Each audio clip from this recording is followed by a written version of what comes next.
I'm in the memorial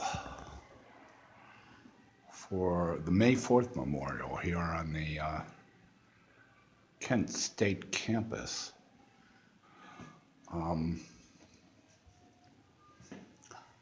And after going across the country now, around the country for, what, 4 years now or so? If there ever was a homeless Rorschach, it is here. So many memories,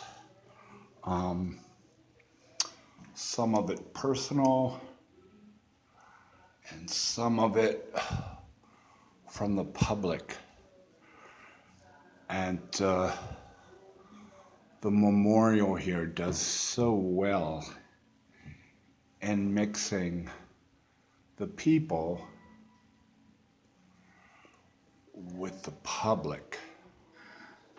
It's a fantastic idea. You get private Polaroids of people in the day.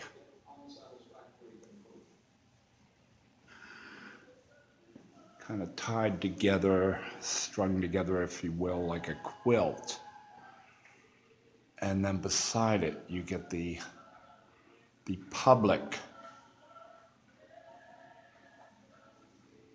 What was going on outside the home, if you will. And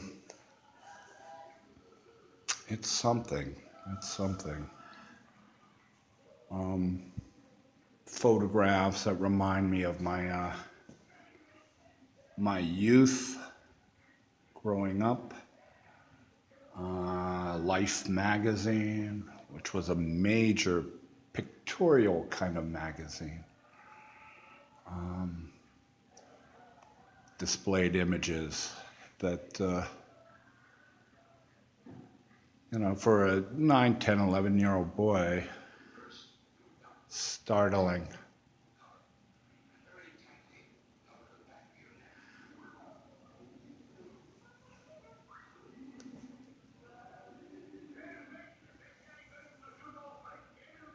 Especially since I had older brothers and older sisters.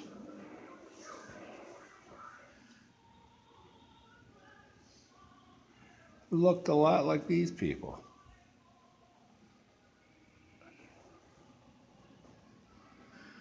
And their friends.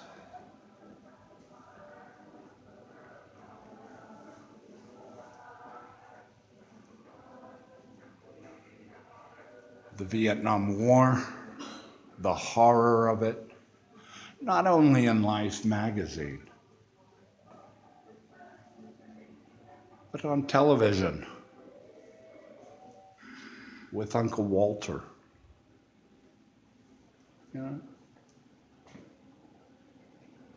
Many people say when the White House lost support of Walter Cronkite,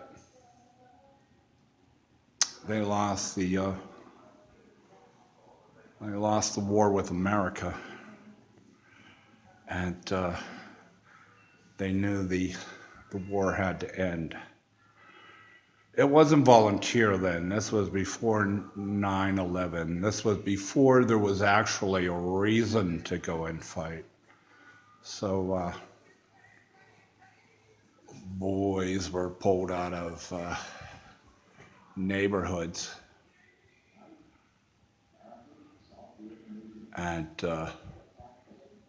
sent to Vietnam. Those boys that didn't go to Vietnam went to jail. Many say that Muhammad Ali's best year were lost because he went to jail, because he refused to go to war. But that's what you did when your country called, you know? It was God bless America. And you went to war if your country called because, you know, it was your country after all. Do or die. Don't like it, leave it. Don't love it, leave it.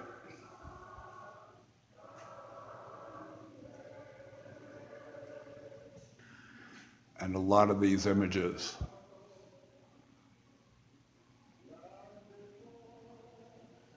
public next to the personal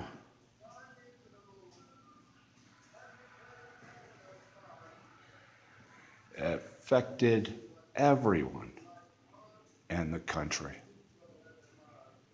in one way or another. And what it did, sadly, is split the country.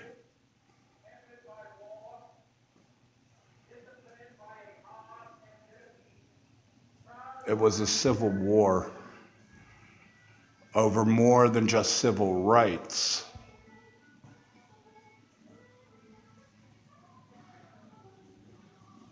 I think I mentioned in Memphis when I was there, the Civil Rights Museum, that, you know, civil rights was fought in the South and it was a Southern thing. Kennedy didn't want to deal with it. Kennedy had no interest in dealing with it until Wallace put his foot down and said, hey, this ain't your land. And Kennedy said, no, this ain't my land, this is my country. And I am the president, and you will listen. So,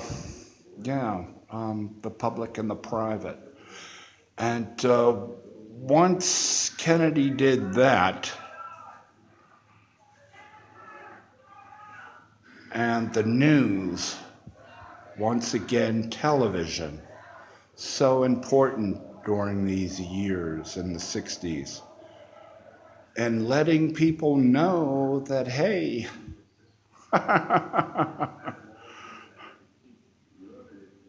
you know, you may all have your nice private lives, you know, your girlfriends and your lives and stuff in your neighborhood, on your block, in your community. But there's stuff going on that you might want to take note of that's not in your region, not in your area, not in your neighborhood. The civil rights became the national issue, much like Vietnam in a way. When it got on the news, and when it got on that little box in the living room,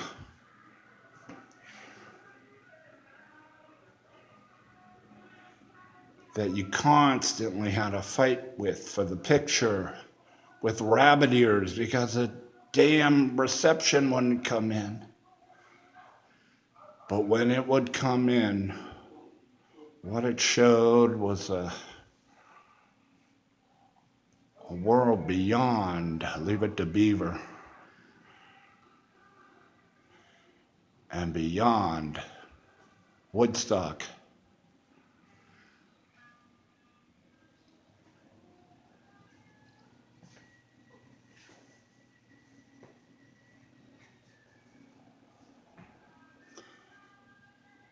The war in Vietnam was expanded by Richard Nixon when he brought Cambodia into the war, basically making it an entirely new war. It was no longer North and South. We had bombed another country next to Vietnam. And this just did not sit well around the country with a lot of people